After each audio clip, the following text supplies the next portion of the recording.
कहा, भाई ऐसा दशरथ के अंदर कौन सा दुर्गुण है कि बैठने से आसन अपवित्र हो गया? तो उन्होंने कहा कि ये उनके कोई पुत्र नहीं है, और जिस व्यक्ति के पुत्र नहीं होता है तो उसके बैठने से वो स्थान अपवित्र हो जाता है। जी जब मैंने ये सुना पत्रहारी कि पुत्र नहीं है तो हृदय को बहुत कष्ट हुआ। महाराज, आप अपने कष्ट को गुरुदेव के लिए सुनाएं, वही कोई ना कोई आपके कष्ट का निवारण अवश्य करेंगे। चले महाराज। सत्य कह रहे हो प्रत्यारी, चलो चल करके आज मैं उनको ये कष्ट सुनाऊंगा, हमारे कष्टों का निवारण करेंगे, नहीं तो मैं सरयू में जाकर के अपने प्राणों का त्याग कर दूंगा। अब मैं और जीना नहीं चाहता। चलो चलिए। गुरु गृह गयो हो तुरत वही माला,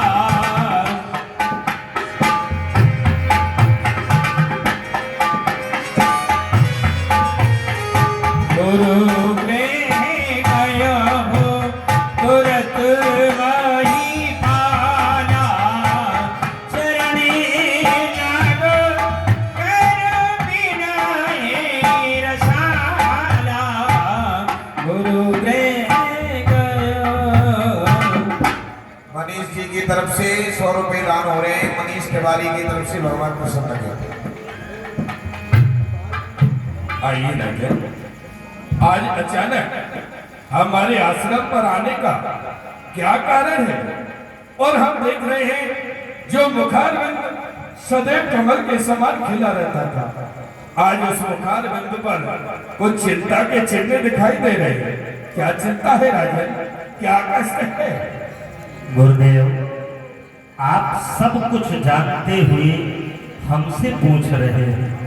आखिर मैं ये जानना चाहता हूँ कि आपके जैसे कुल गुरु होते हुए अभी तक हमारे महलों में पुत्रों की प्राप्ति नहीं हुई।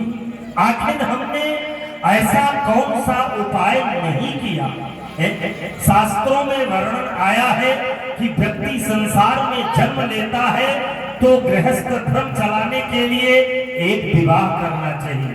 मैंने उसका उल्लंघन किया, एक नहीं, दो नहीं, तीन विवाह किए।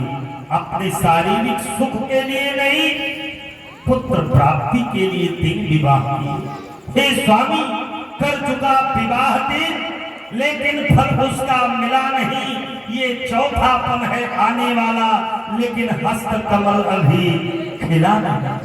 ऐसा तरवर क्या तरवर है, फल ही जिसमें उत्पन्न न हो। अरे ऐसा जलधर क्या जलधर है, जल ही से जो संपन्न न हो। गुरुदेव, उपाय वही अब हो जिससे ये चित्त प्रफुल्लित हो जाए, आंखों में भी आए प्रकाश, आत्मा आनंदित हो जाए। कम से कम एक पुत्र ही हो जिससे रघुवंश बढ़े अपना।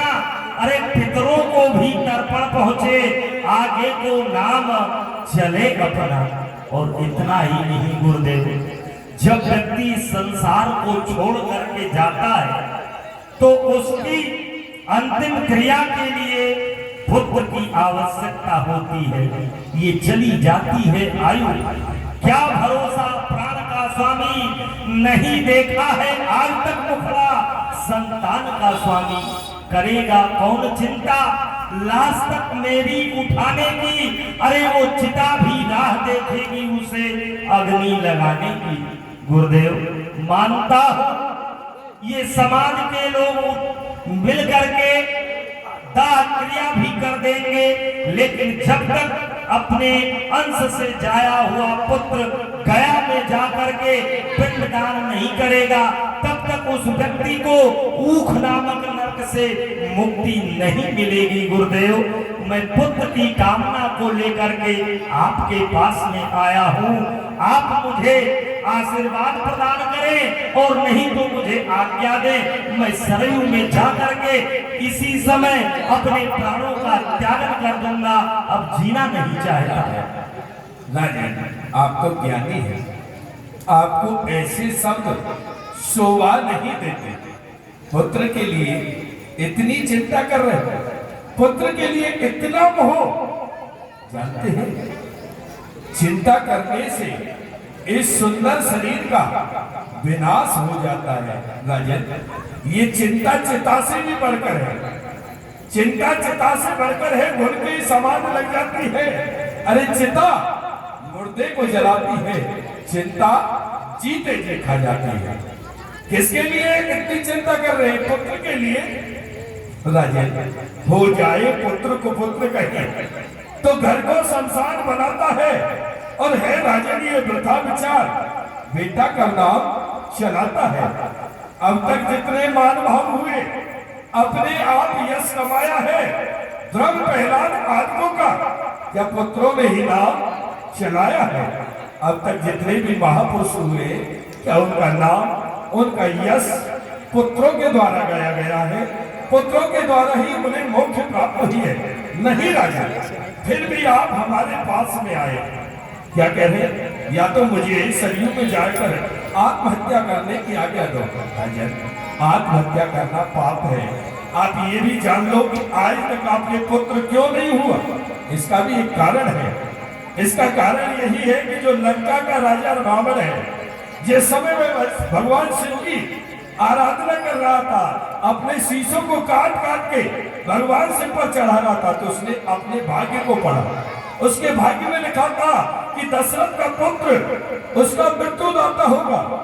तो उसने वरदान प्राप्त किया पिता में ब्रह्मा से कि दशरथ के अंश से कोई पुत्र ना हो। इसी कारण से अब तक आपके ग्रह में पुत्र नहीं हुआ है।